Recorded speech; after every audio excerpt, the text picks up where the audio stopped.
What's up, YouTube? This is Too Raw for TV, and it's my unfortunate duty to announce the passing of a former NBA star who had his adversities, but were ultimately able to overcome them. But the latest adversity he faced was too much of a foe, too strong a foe for him to ultimately overcome. And battered NBA star John Drew lost his battle with bone cancer this morning at the age of 67. John Drew had his best years playing basketball in the 1970s and early to mid 1980s. He's one of the greatest basketball players ever to come out of Alabama. Uh, in high school, he still holds state records for highest scoring average in a season, 41 points per game, most total rebounds, well over 700, and most rebounds per game for the state, and almost 22 rebounds per contest.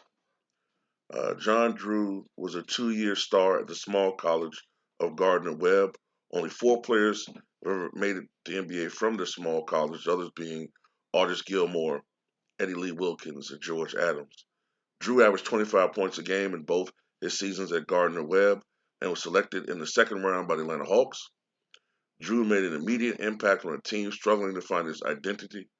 The previous season, the Hawks had traded star Pete Maravich to the then New Orleans Jazz and had lost Walt Bellamy in the expansion draft. In his rookie season, Drew averaged a double double of 18 points and 11 rebounds. In his second season, Drew's points went up to 22 points a game, and he was named to his first All Star game. The following season, Drew averaged a career high 24 points per contest. In his third season, the Hawks finally made the playoffs, only to be swept in two games. Back then, the first round was a best of three affair.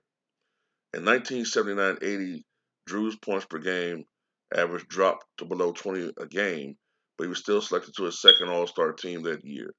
Drew averaged 20 or more points for the Hawks 6 times. Following the '82 season, Drew was traded to the Utah Jazz for the draft rights to Dominique Wilkins. Drew would become a key reserve for the Jazz, and in his first full season with the team, averaged 21 points a game. But he did so in only 44 games because he entered drug rehab for the first time.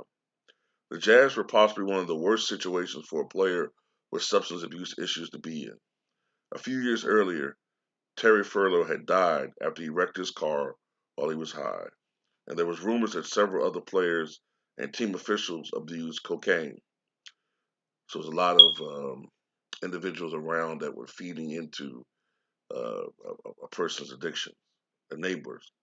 Drew came back the following season and had another great year coming off the bench. He averaged 18 points a game when was named the NBA's Comeback Player of the Year, a predecessor to the Most Improved Player award. That season, Drew seen his greatest playoff success as the Jazz made the second round of the NBA playoffs. Everything would come to a crashing end for Drew in the 84-85 season. First, Drew had an altercation with Jazz rookie John Stockton, and then it was found out that he was abusing cocaine again. Drew was suspended the remainder of the season, and in 1986, Commissioner David Stern banned John Drew for life. It was one of the strictest punishments ever handed down by the NBA. Drew many times opposed the ban publicly and thought that even taking the issue to court, but he never did anything and vanished off the NBA radar for many years.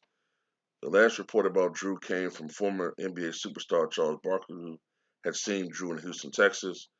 Barkley reported that Drew currently is driving a taxi cab in the Houston area.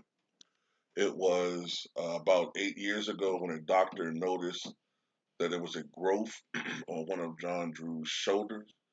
The doctor told him to have it removed.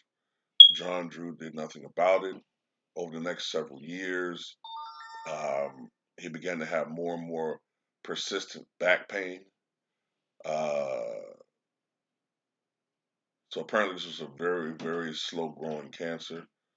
Um, Recently, the pain had become so severe that he finally went to see an expert and they diagnosed stage 4 inoperable terminal bone cancer. And there was actually some articles written up just yesterday showing how badly John Drew was doing. And then the news came out today that John Drew passed away at the age of 67.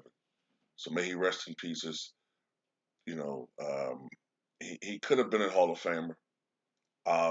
He was one of the unfortunate victims of the drug epidemic that swept the NBA in the early to mid and late 1980s. Um, a lot of players that could have been great and were great, but they could have been greater had um, that scourge not had affected them and ended their careers. But tell me what you guys think. Those of you who remember John Drew, tell us your memories.